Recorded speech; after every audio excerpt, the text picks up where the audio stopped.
some sort of kind of head cold or something like that. So if I got to take lots of drinks of water, please bear with me because my voice is liable to give up at any point here. So here's the first question I kind of have for you guys.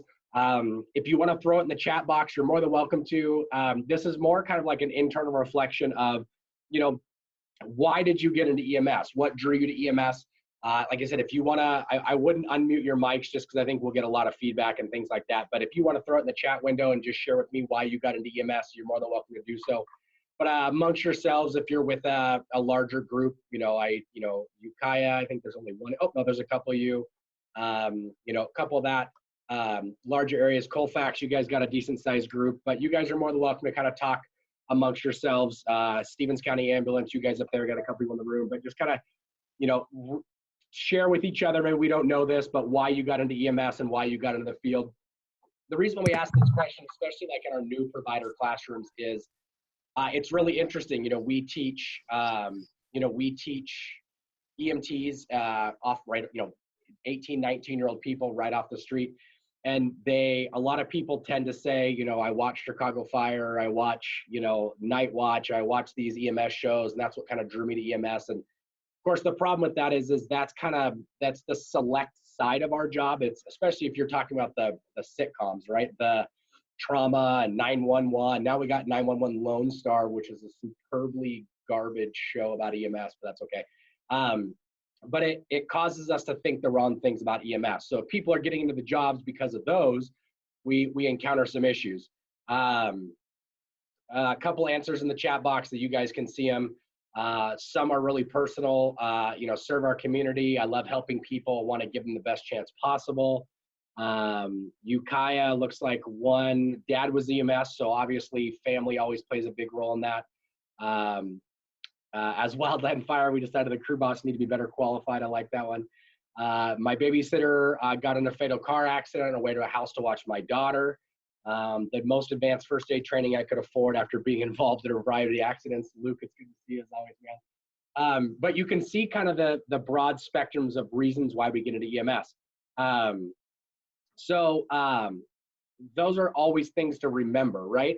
Where we kind of lack training people on how to find joy in treating people who may be having what they think is the worst day of their lives. And we say that because we are going on quote unquote emergencies for people that maybe, they're not quite an emergency. I've gone on 911 calls for sunburns. I've gone on 911 calls for stubbed toes. I've gone on 911 calls for the generic transport where you show up and they got 2 or 3 suitcases outside and they're packed and ready to go. So like those are all things that we kind of forgot to tell people. We tend to glamorize EMS about it's all about traumas and innovations and things like that, when that's probably only about 5 or even less than that % of our job. That's kind of what this people care presentation is a little bit about. So a couple of things that we started talking about in this program or this class was, EMS, you need to naturally like people. You need to like being around people. You need to be like helping people. Ukiah's already laughing, man. It's gonna be a long presentation. I laugh because I always tell people, man, I really don't like the general public. They're gross, they're smelly. I really don't like encountering all of them. But of course, that's kind of the nature of our job, right? And most of the time when I say that, I'm of course just kidding. But we kind of forgot to tell people you have to have a natural passion for treating people in what they consider to be the worst day of their lives. So kind of keep those things in mind as we go through this. This was a really interesting idea that came out of that book. The certificates, we're talking about EMT, paramedic, advanced EMT, whatever, that you work so hard for are really on loan from the public. They can be recalled at a moment's notice and your money could go with it. So next time we encounter these patients, be thinking about that, the EMT certificate that you have or that paramedic certificate. Let's treat people with respect in the different circumstances that we encounter them. And, be thinking about, because if they file a lawsuit or they come after the ambulance company or the fire department that we work for, obviously those certificates can be removed and anything that kind of goes along with that. Definitely was kind of an interesting idea um, about that mindset.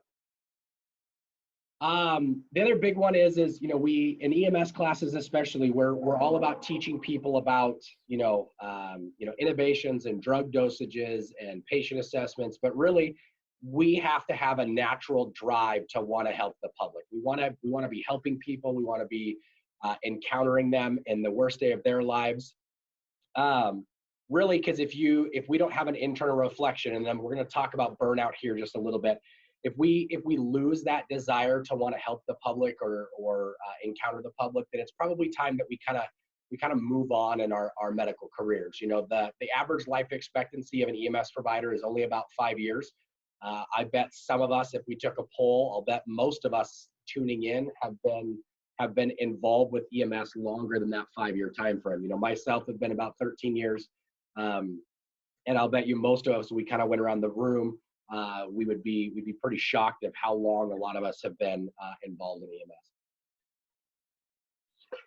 EMS. One of the things that we tell some of the new EMTs, and these are not really great selling points, they're kind of sad, but I like this slide. Welcome to the profession whose entry-level practitioner,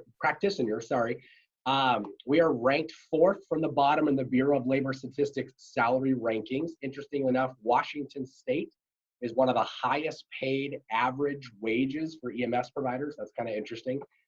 Line of duty death is comparable to firefighters and police officers on just the EMS side.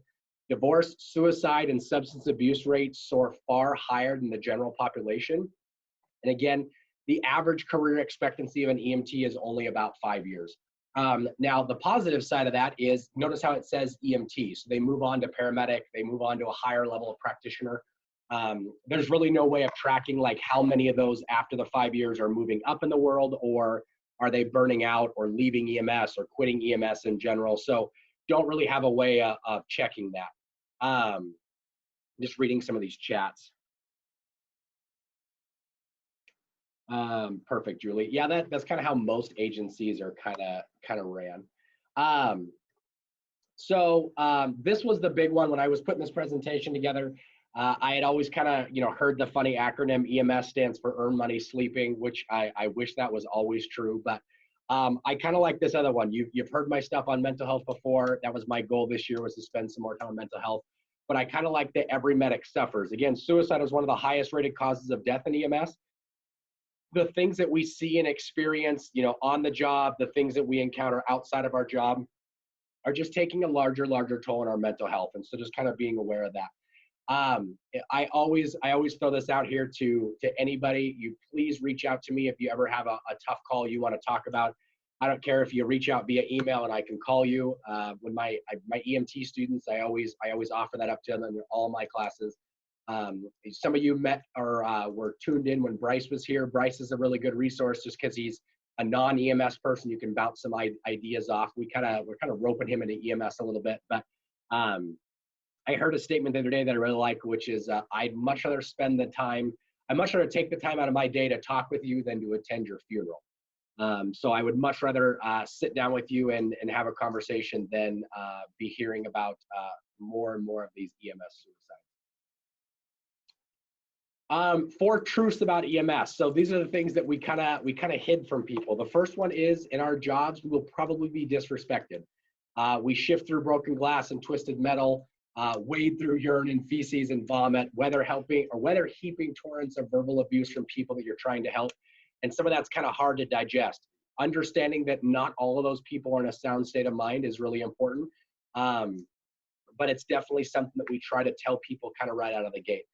Some of you, I'm sure you probably already know this because you've been in the job for quite a while. This is another really hard pill to swallow for some of our new EMS providers of, you're not going to quote unquote save that many lives. You do change a lot of lives in a couple different ways, which we'll talk about. That's kind of statement number 3 is the reality of the profession is, even if we're not saving lives, what we do does matter. What I do like is our majority population tuning in is like volunteer fire departments, volunteer ambulance companies. I think we have the best understanding of the impact we have on our communities. And I think that's really important.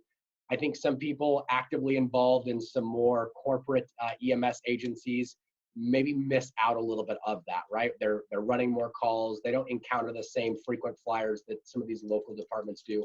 So I think they miss out on some of those really, really positive interactions with the public. I love this one. This one does kind of drive me some moments of my life of you will be remembered.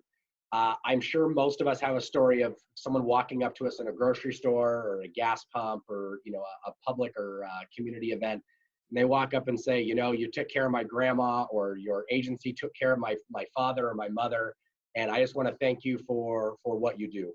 Um, I'm all for thanking veterans and people who serve our country and protect the freedoms that we have. I try to do my very best to also thank our first responders, police officers, firefighters, pre-hospital providers, because again, and a lot of these agencies like you guys are sacrificing time with your families. And I think it's important that everyone has kind of some of that positive reinforcement every once in a while. It's always good to hear. And we're going to get into that.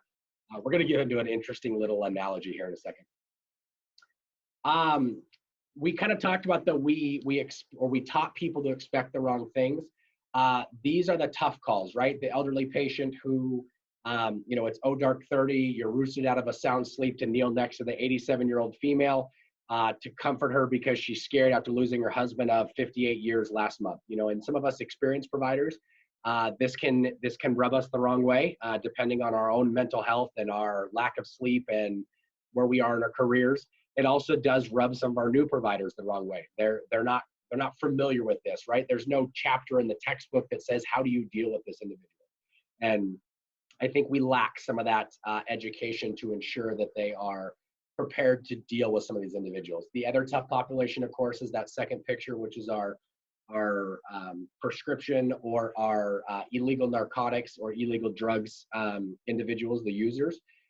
These people can definitely tax our system quite a bit. We're seeing on a routine basis.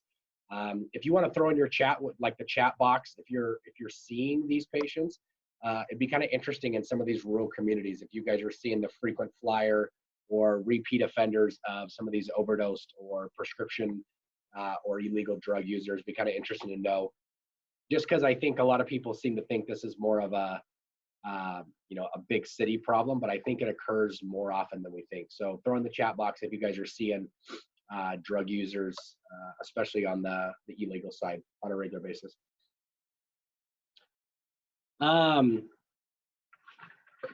This was an interesting idea in that book, and they were talking about the word patient, and we tend to refer to a lot of people as our patients, right? And I just grabbed this little screenshot from Google. Patient is a person receiving or registered to receive medical treatment. And I think it's a good word to describe most of the people we encounter, but I really like this other idea. And this other idea is more of more about the way we treat people, how we interact with them, how we treat their feelings, how we treat their needs. And that idea is calling them customers, right? Because in some cases, they are actually paying for our services, whether that's bonds or levies or grants in the community, or maybe it's an agency that you're transporting, and then your agency sends them a bill in the mail. Like kind of keep that in mind on the patient versus customer. I kind of like that customer thing. And if you think about like when you're a customer, what are the things you expect, right? You expect professionalism, you expect care, you expect timeliness, you expect professionalism, those kinds of things. And so I think it's important that we do some internal reflection on what do our customers kind of expect from us. They, on the care side, the right kind of medicine delivered properly and promptly by people who are competent and properly equipped to do their jobs. The caring, treat others with the same way you would expect to be treated in the same position, kind of talking about empathy. I like this, our personal best. I don't think people expect perfection. I think a lot of people are tolerant of mistakes, but I think they want us to be giving them their personal best. So kind of keep that in mind. Alan threw in the chat box, I've been thanked for my service, but feel like I should be thanking them. And that's kind of the idea of that customer, right? Kind of reflecting back of, they invited us, and we're going to talk about that towards the end. They invited us into their home. And one of the analogies I talk about is I mean, I reflect on myself and think if I wouldn't invite a general stranger into my home right now, mostly because I got 2 little girls that I'm pretty sure have hurricaned most of my house and thrown Barbie Dreamhouse stuff everywhere. And so I'd be quite embarrassed if people find out the way, you know, my current house is. And so people are inviting us into their bedrooms during pretty private times of their lives. So I think that's a pretty a special thing that we're being involved in. So kind of keep those things in mind. I really like this idea. When you're all done, you know, obviously be prepared, or kind of an internal reflection of, can you look at that patient when you get them to the hospital and think to yourself, I did my very best for you. As I listened to Gary, do this presentation, I like the fact that he kind of challenges providers. At the end of every call, take a look at those patients and determine, did you do the very best for that patient? I think this is the, you know, even the patient that didn't need a whole lot of medical care, did you do proper emotional care? Did you attempt to care for their mental health in a general setting? Were you professional? Were you kind? You know, did you look professional? Like all those things. I think it's a really fun challenge as we kind of kick off the new year and challenging ourselves as providers. I think it's a really good idea because, and I almost deleted this next slide because I don't know where this really falls with the general population that is tuning in tonight, but I will tell you that I've worked in a semi, you know, I've always worked for a nonprofit organization locally here in the Spokane County area, but I have lots of friends that work in a more corporate environment. I know there's plenty of people tuned in that probably have worked for corporate environments or for-profit companies. And there tends to be this battle, right? You have the for-profit companies who are talking about transport equals income.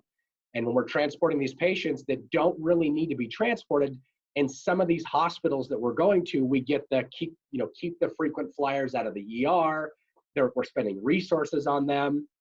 You know, if you do any Googling of some of the hot topics that are trending throughout the area or throughout the country in EMS is, how do we wedge this argument? You know, we got to transport people to generate income, but last time I checked, I don't think EMS is all about the money. I don't go to work every day, kind of like Julie was saying. I don't go to work every day for the large amounts of money that I make. I go to work every day because I believe what I do makes a difference, and I truly have a passion for what I do.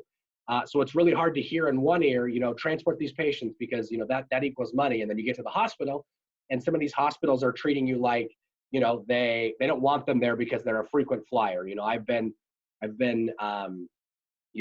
talked to by nurses who are like, you know, why is this patient here? Well, we're not going to do anything for them medically. Well, I mean, that's not my call. The patient wanted to go to the hospital. I thought I could provide them with the best care possible.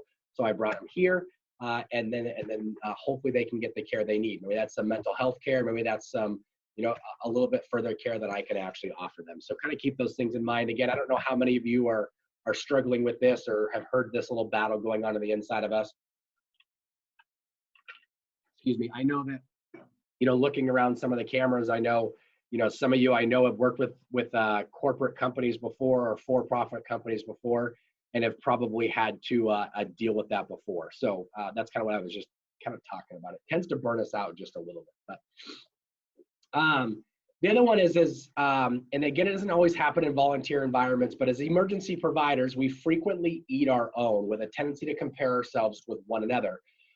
You know, we don't pride ourselves in our jobs as EMS professionals. I would like to think of all of us as EMS professionals, and I hope I don't offend anybody. Don't you know, delete, you know, us off your social media or whatever when I say that. The idea of we're just volunteers, I think kind of needs to go away. I think we all need to look at ourselves as EMS professionals.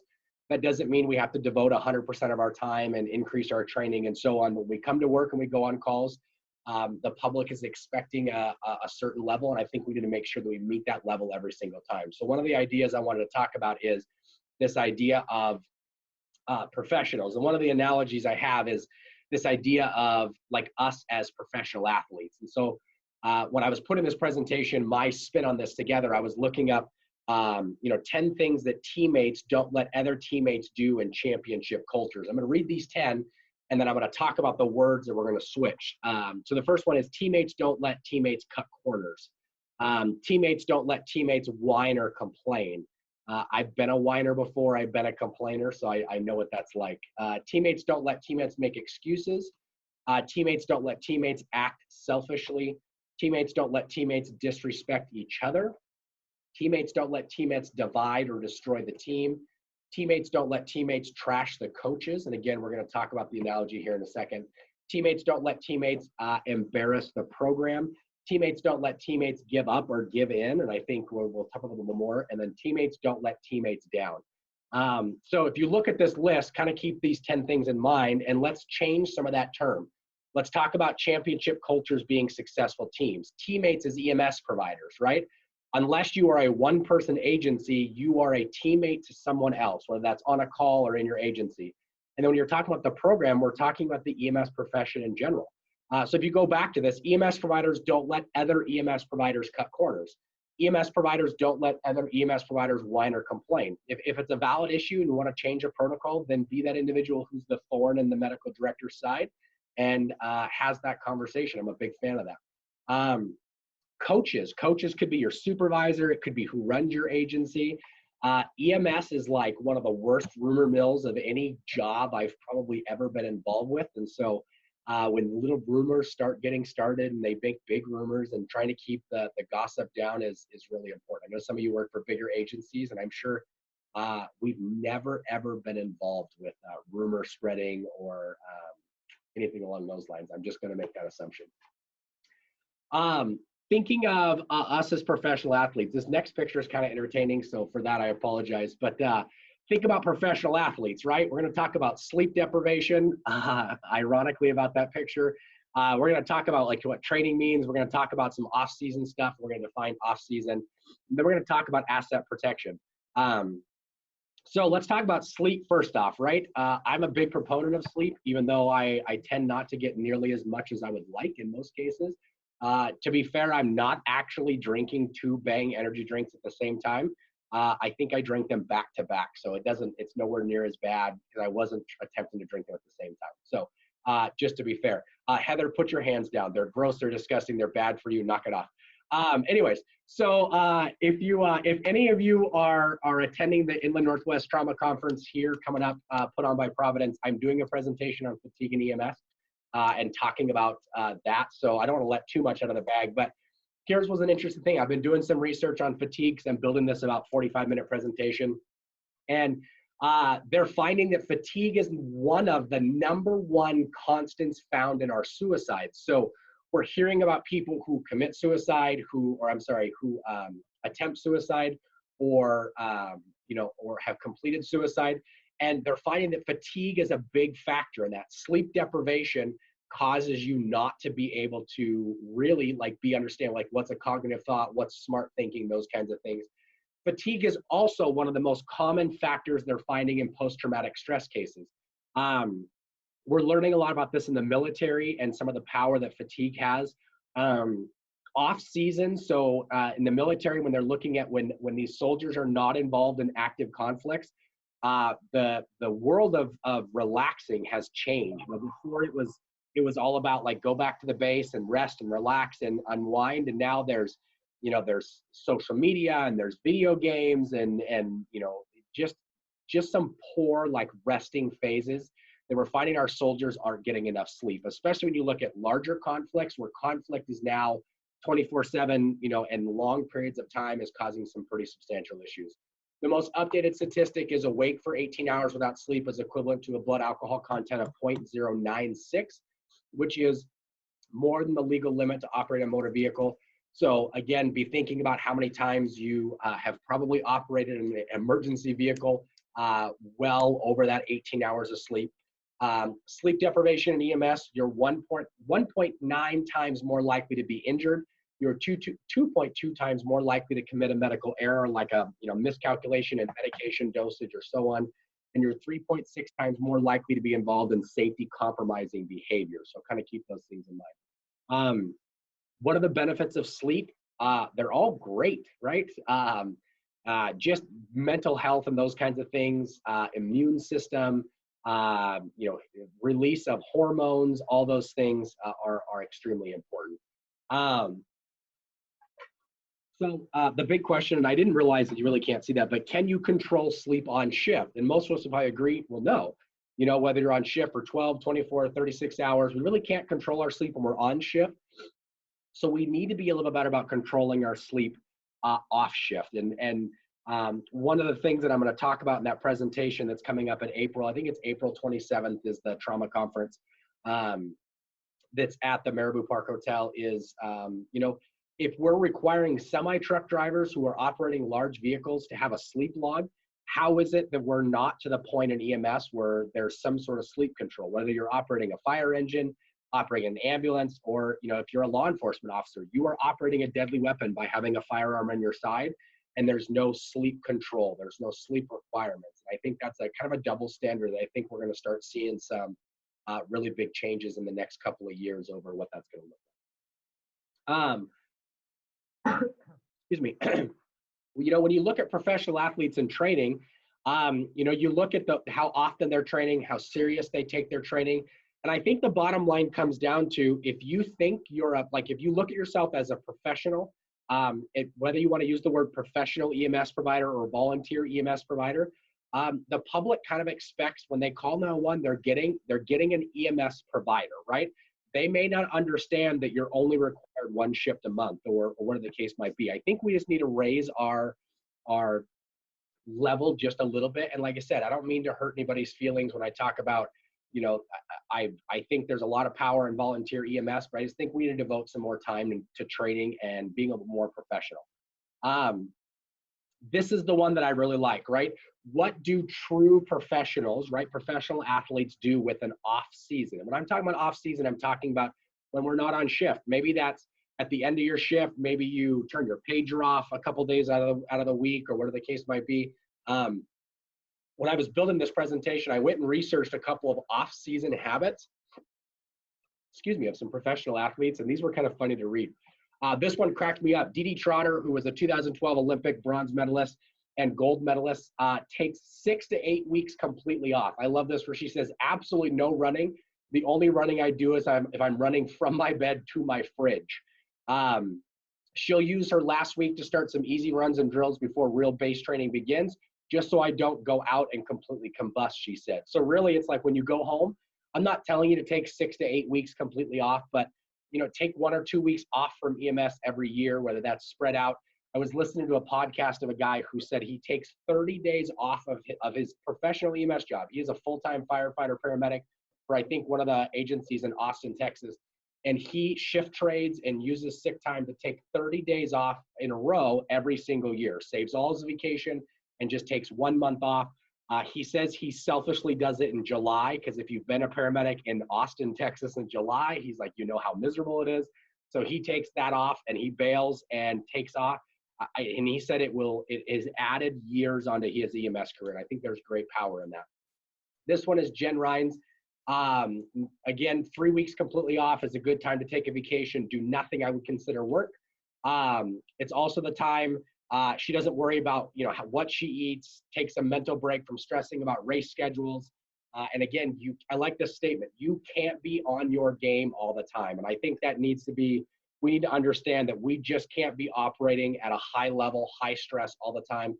We need to take a break in our EMS lives every once in a while to ensure that we're not burning out. You know, I will gladly admit to the fact that I have been, you know, basically jumped in deep into EMS when I was real young. And I was working, you know, I used to work 13, 14, 15 days in a row at our volunteer ambulance company that I worked for. And, you know, lack of sleep and poor habits and things like that, I think is just going to be unhealthy. So we're going to talk about my burnout phase, and I'll share 2 personal stories with you coming up. So why is off-season athletic training so important? Think about, you know, physical and mental rest, develop gain and focus. You can think about new ways of doing things. You learn more, take classes, take education, develop better skills.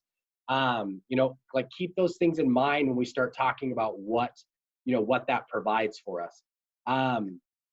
This is the one that was kind of interesting. This one is about your needs and less about us. I like this idea of asset protection. If you're a duty officer or you're a command staff, you run the agency that's currently tuned in. Think about things that we could be doing to help keep our volunteers, or keep our employees at our agencies. My EMT students, I always talk to them and ask them, have you ever quit a job before? And of course, most of them raise their hand, and I say, well, why did you quit? They felt underappreciated, or they didn't feel loved by their company, or whatever the case might be. So I challenge them, make a list of things that's going to make you happy, make a list of things that's going to keep you in EMS, and do your very best to obtain those in those time periods. And be honest with the people that you work for. If it's all about the money, you're probably in the wrong business, right? But developing, hey, can we attend courses and conferences? Maybe the agency pays for it or reimburses you for a small cost of that, or something along those lines. But just kind of keep that, what's going to keep you happy more in mind. The next one was kind of this idea of like treating our own people with disrespect. I feel, I've been involved with agencies where the rumors are out of control. When I say this, I hope Ferry County, I'm gonna talk about something we talked about last week when you guys were down in class, like interagency rivals, right? Like, oh, we don't work with that agency because, we just don't like them. And when you ask people like, well, what about the agency don't you like? And they're like, well, I don't know, but my dad used to work here and he said we're not supposed to like agency B. Well, the funny thing is a lot of those interagency conflicts go back far beyond like when any of us were even alive or even in EMS. So it's like, we need to start squashing those. Like we're all on one team, right? Neighboring counties need to work together. Neighboring agencies with fire and EMS should start working together. And then really bring in those, like, nothing against like sorry about the term redheaded stepchildren, but bring the redheaded stepchildren of EMS into your little social group. And those are the police officers. Like bring them in and involve them in some training and show them that we're not like, ooh, it's us versus them and those kinds of things. Start kind of knocking down some of those walls that have probably been around for a really long time. So be thinking about those. EMS has a tendency to like destroy friendships and, destroy caregivers by burnout and things along those lines. And, I'm going to skip to this next one because I think it's a better representation of this is we did a really poor job of teaching people that it's okay to feel crappy about bad calls. It's okay to have days where you're just like, that call just weighed heavy on me. Talk to somebody, reach out to somebody. As we were talking about before, I was talking to Alan. He was saying there's these statistics that are coming out about how many providers are committing suicide. I think EMS, police, fire, and law enforcement. It's a EMS it's a provider suicide every 1.2 days. So we're seeing suicides at a far higher rate than we're seeing other line of duty causes. So it's a sad thing. It's a sad realization. I love this metaphor. Again, we take it from our flight attendant friends, but it's that you can't provide, or we're supposed to provide an oxygen mask to ourselves before we apply an oxygen mask to others. We need to be doing some internal reflection on what makes us happy and how do we make sure we have long careers in EMS. I also really, really like this. We wouldn't let our cell phone battery get too low. So then why are we letting it happen to ourselves and our friends? I think there's some internal reflection of watching the people that you work with and making sure that you check in with them. Because again, the first things first, take care of yourself. We are number one. We are the number one in our lives, and we deserve, or we owe it to ourselves to take care of ourselves, and we owe it to our families to come home every single night. You have to stay safe and value yourself, and that will develop, and the more you need to develop professional intentional balance and perspective. I got another really good analogy coming up of like, what to do when you get home and those kinds of things. One of the safety things I wanted to talk about is when we let like our feelings and our emotions and sleep deprivation and those kinds of things drive our driving skills. Obviously, it creates really, really nasty side effects. You can see here, there's one constant we're finding in some of these ambulance collisions is lack of sleep. So fatigue plays a role in this. But again, safety matters. Try not to let the nature of the call drive the way, or force the way you drive and things along those lines. we definitely don't want to cause any injuries to the public unforeseen. Alan just typed in 58 line of duty deaths in 2019, but 113 suicides in firefighter and EMS at the same time. That's almost 2 times the rate of line of duties. So you can see that's just firefighter and EMS. That doesn't involve law enforcement. Alan, I was hoping you'd type that in there. Thanks, man. I appreciate it. But 113 suicides is a lot of EMS and first responder suicides. So trying to decrease that in every way we possibly can. You know, and really, you know, driving too fast and allowing those things to push the way we drive, it really doesn't save us much time. I don't know about you, but I've been on plenty of calls where I've exceeded the speed limit. I've probably pushed the limitations of the ambulance that I'm driving, and it really doesn't save us any time. It doesn't gain us anything, so kind of keeping those in mind. This is another analogy. I love this little thing that said, you know, my therapist, you need to start removing all the stressors in your life and tossing that EMS radio out the window. I don't know about you, but that's a big stressor in my life. So again, it's okay to take a break. I know some of you are working in EMS in volunteer agencies, but guess what? Like, you know, EMS is much bigger than your certificate, but your life is much bigger than EMS. Taking care of you, enjoying your families, taking some time off is really important. I don't know if I've ever shared like personal pictures of me before, but I like looking at my kids. Spending time with your family. The one on the left is my now 2.5-year-old daughter on one of our vacations. The one in the middle I like because these are all EMS providers. A group of friends of us always get together for the same beer drinking festival at Schweitzer Mountain every single year. We go spend 2 days and spend at Schweitzer.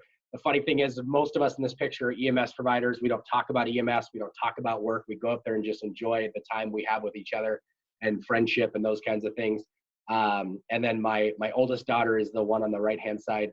She's now 5.5 on her birthday. I spent a lot of time in my earlier on my career before I had kids missing family members' birthdays and so on. But you remember what kind of is, you know, what's important and what's not important. And our families are one of the most important things. So spending time with them is really important. So kind of keep that in mind. So that's one personal thing I'll share with you. And then I'm getting towards a couple other personal things here in a second. The other one I caution you with, and I got to take a drink of water here real quick, sorry. The other thing I caution you with is, I feel like as we start to get into EMS real deep, we've been providers for a long, long time, we kind of get this judge mode, right? We go into people's houses and, you know, we judge people of their living conditions. And I'm not saying we all do this. I've been there before. I've judged people on their living conditions. I've judged people on their life choices.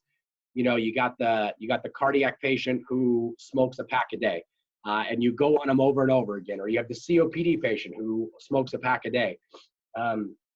I had a guy a couple years ago I almost said the agency, in the agency that I worked a lot for, and he was a frequent flyer. He was a chronic alcoholic. He was a chronic smoker, and we would always go on him for the same complaints. His address would start to come over the toning system, and I could tell you his name, I could tell you his birth date, I could tell you the last 4 of his social security number. And I got kind of that judge mode. I was judging him for his life choices of, you know, he smoked just a massive amounts of cigarettes. And we'd walk into the house and the house would be filled full of smoke, and he'd complain of shortness of breath, and there'd be a half a bottle of, you know, vodka on the ground, and he would be complaining about the same signs and symptoms. And then I'll never forget, we were sitting at breakfast one morning and the tones went off. And of course, naturally I was agitated because I was trying to eat my food, and the tones went off and I started to hear the address. And my natural reaction is I used a curse word, and then I said the individual's name, because we were going to the same individual again, and the following words came, which was found in cardiac arrest. He was a young individual, and we went, and his mom had found him in cardiac arrest, and we did CPR and sadly pronounced him dead. And I had one of those internal reflections of like, how dare me judge somebody of their own personal life choices. I truly believe that by the judge mode, it makes us easier for us to miss important things. It makes us bitter. I think it will inevitably, it will change the care that we deliver to our patients, and usually in a pretty non-positive way. And all that judge mode will eventually shorten your life as a caregiver. So kind of keep those things in mind. And it really will cause us to miss things that might drag us into court. There was an article from EMS1 that just came out, I think yesterday, day before. There was a provider that had a young teenage patient that was very heavily intoxicated. And to teach that person a lesson, this individual started a fairly large bore IV on this teenage patient, and now she's getting sued.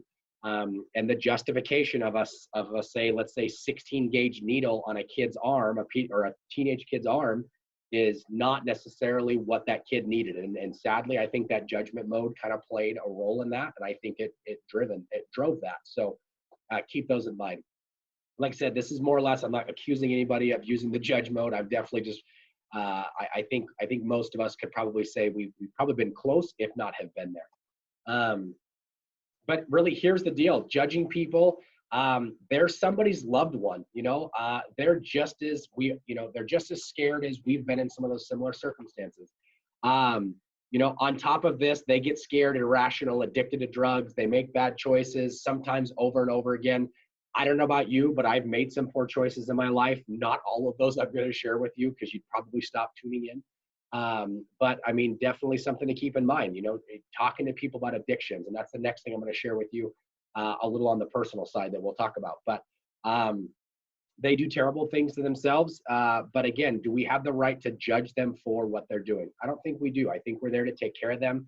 Maybe in some of those suicide attempts, we're there to be that one light in their darkness. I think that's really important. I like the statement, it's better to light a candle than to curse the dark. So I think it's better for us to be the candle than it is to judge them for the things that the life choices they've got.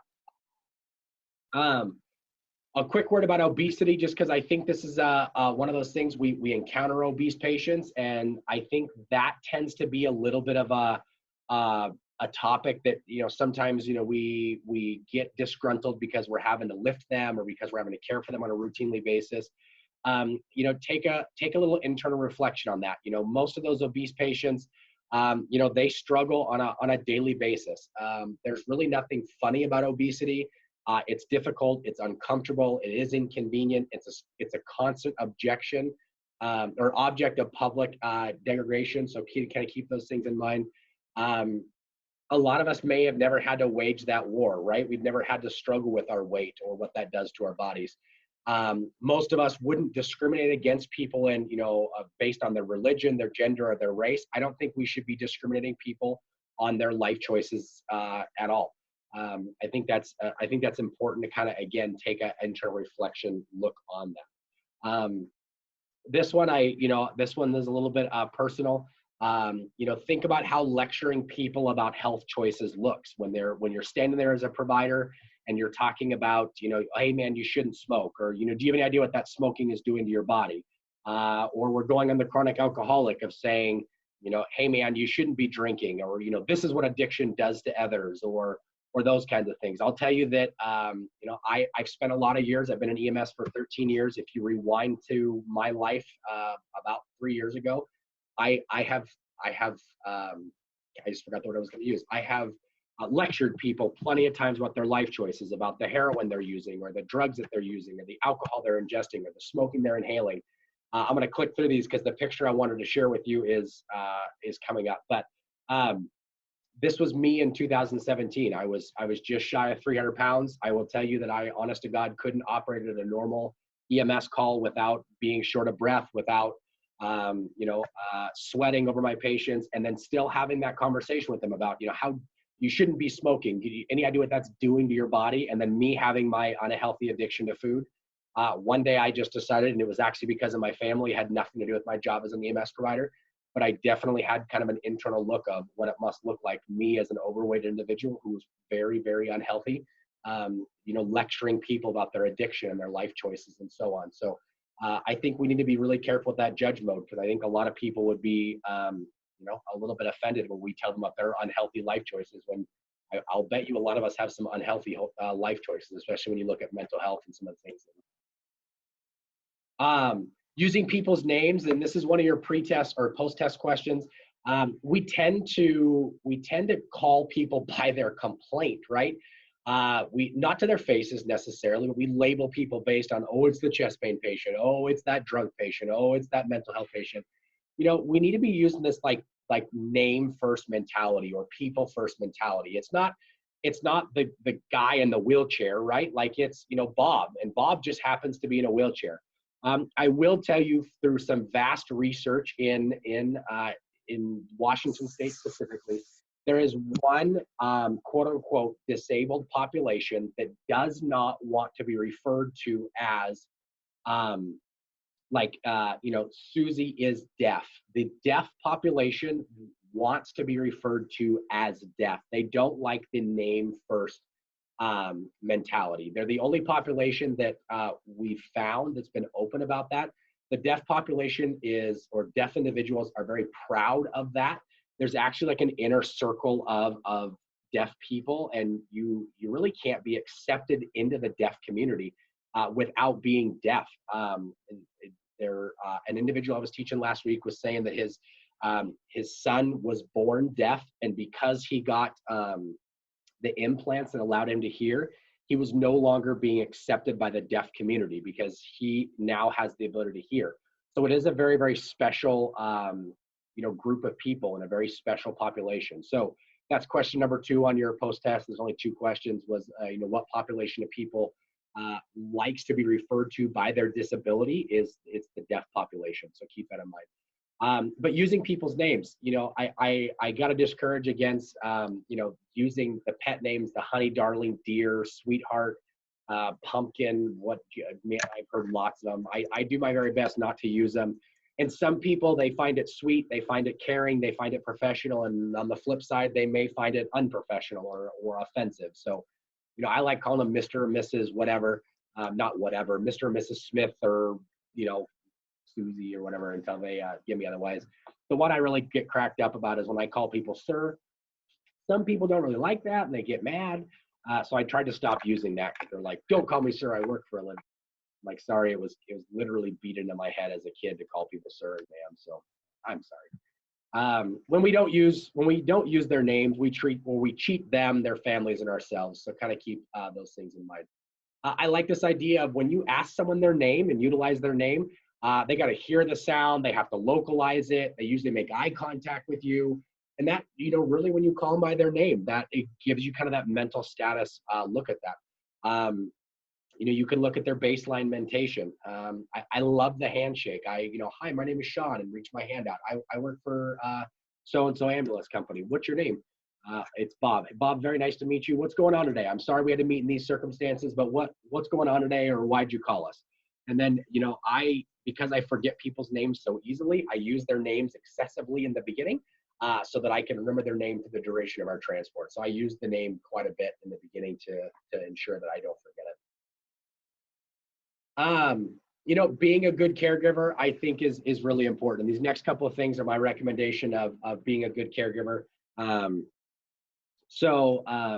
This is an interesting one. So treasuring all around you, and one way of thinking this is the cheers and jeers. The other way the book talks about is the TY and FY ratio. So because this is a family-friendly show, I will tell you that the TY stands for thank you. You can probably understand what the FY stands for. I'm not going to say it. Don't unmute your mics. Please don't put it in the chat window because I'm going to get offensive or offended. But the FY would not be the same as the TY. So in this profession, you're usually underpaid and underappreciated in dealing with people on their bad days. Do yourself a favor and keep track of the little things that reward you. The thank you notes, newspaper clippings of scenes that you were on, your first certificate as a paramedic or some other memorial event. If you're recognized as a employee of the year or provider of the year or something along those lines, keep track of those, because those will be something you will cherish for probably the durations of your career. And the reason why I think this is so important, and this is another thing that I was going to share that's more on the personal side, is this one was shared with me a couple of years ago. And I don't really know why that box is there. Hang on one second. Oh, the box is there to cover up a name. So that's why it's there. So this one was shared with me, and I wanted to make sure it was anonymous as possible. So a couple of years ago, I was thinking about leaving EMS, and this individual, I'm going to share this story, has now twice in my career saved my career. I was going to quit EMS education. 2016, I was burned out. I've been working too much. Ironically, just a couple months ago, I was actually talking about stepping away from EMS education and leaving my current job. And this same individual sent me a message similar to this, and I'll share this with you. So this was the message he sent to me. I'll make this short. My wife and I league bowl on Tuesday nights.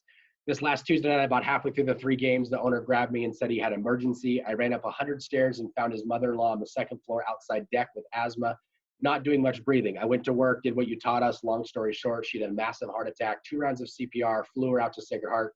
She's coming home on Christmas Day. You don't see the end game of your labor. Your reward doesn't come with families gathering around you, weeping in appreciation. Your reward isn't found in your coworkers referring to you as the almighty wise one. Instead, you faithfully stay the course, effectively communicating skills, leadership, and depth. Your teaching is time release, impacting lives long after the class is over. You serve well, my brother. Tonight, a family is praising God because their loved one is coming home for Christmas. They're calling it their Christmas miracle. Well done. This is what you do for others. And that message probably single-handedly changed my path. I decided I wanted to stay in EMS education and continuing to do what I was doing. I share this because this is my TY that I always go back to. This individual is a very close family or a very close friend of mine.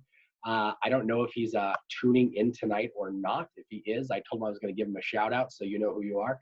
But you've probably saved my career more times than this individual knows. So I always share that because save those newspaper clippings and so on because they do mean a lot to us, and they do have a kind of change the trajectory of our path, which is awesome.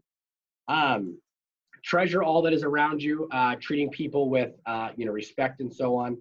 And a lot of what we do is mental health, right? And a lot of what we do is dealing with people's mental stability.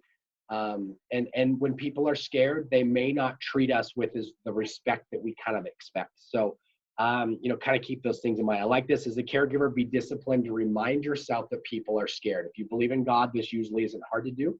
But even if you don't, as a caregiver, there should be something within your heart that perceives what is uniquely special about every human individual. That doesn't mean you have to be perfect. It doesn't mean you have to, be, treating people perfectly. I think there's a lot of room for error in that. But be thinking about treating people. I like this with dignity. I like the idea. It comes from the Latin word dignitas, maybe, meaning to be worthy. All people have the right to be recognized for their inherent humanity, and treating ethically. Dignity is a given. This is that statement I was talking about. Perhaps you've never thought about it, but people honor us when they invite us into their inner sanctums of their bedrooms at 2 a.m. Whatever their crisis, they're making themselves completely vulnerable to us. They are depending on us to be competent, caring, and willing to respect their dignity and their privacy. It says a lot. They're inviting us into births and deaths and life-threatening emergencies. And again, sometimes they don't treat us with the best respect, but that shouldn't be our right to treat them with disrespect. I think it's really important that we raise the bar how we treat people and ensure that we're treating every patient with respect, and that we have the ability to say we did our very best for you at the end of the day. And again, make no mistake about it. Every life that you touch is significant. Or every act of kindness you offer to the poorest, least powerful, most anonymous person is important. Everything you do has the potential to affect people you don't know in ways that you'll never comprehend and usually will never know. I love this. No act of kindness, no matter how small, is ever wasted. So keep those things in mind when we're taking care of patients. This is taking a little bit less time than I thought, so we're gonna get done a little bit early tonight, but that's okay. This was our last little statement before we get into the 2 post-test questions and let you guys go a whole 30 minutes early. This is Gary's, and then I added on top of this. But I've been blessed beyond belief by some of the people who have been placed in my path, who have taught me, mentored me, and who I greatly have benefited from. And yet every single day I'm reminded of how little I know about medicine. Here's what this was my statement. I want to try hard to learn from those who know more than me and share with those who know less. And remember, be nice to everyone because everyone is having a tough day. So kind of keep those things in mind when we're encountering our patients. My post-test question, again, the first one is all about you. I don't want you to answer.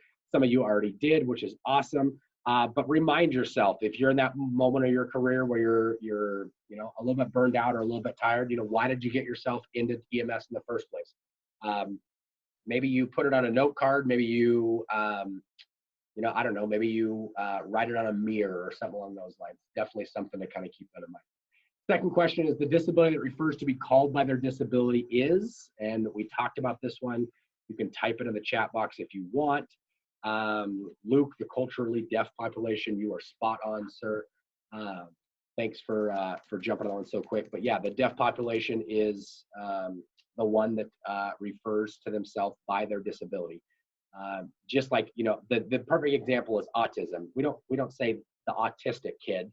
We should say the child with autism spectrum disorder, right? So, but the deaf population does desire and expect to be referred to by their disability. So keep that in mind. Next EMS Live at Night is, again, by me, February 20th. We're going to talk about the Wonder Drug. If you don't know what the Wonder Drug is, I'm going to tell you. The Wonder Drug, we're going to debunk a couple of things about this drug because I truly think that it's not the wonderful magic drug that everybody should get because it fixes everything across the board.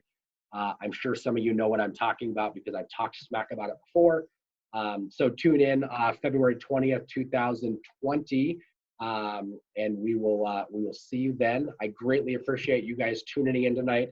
A little bit short tonight. I apologize. If you're sad, you can stay logged on until 8 o'clock. I will not be here until that late, but you're more than welcome to stare at your computer screens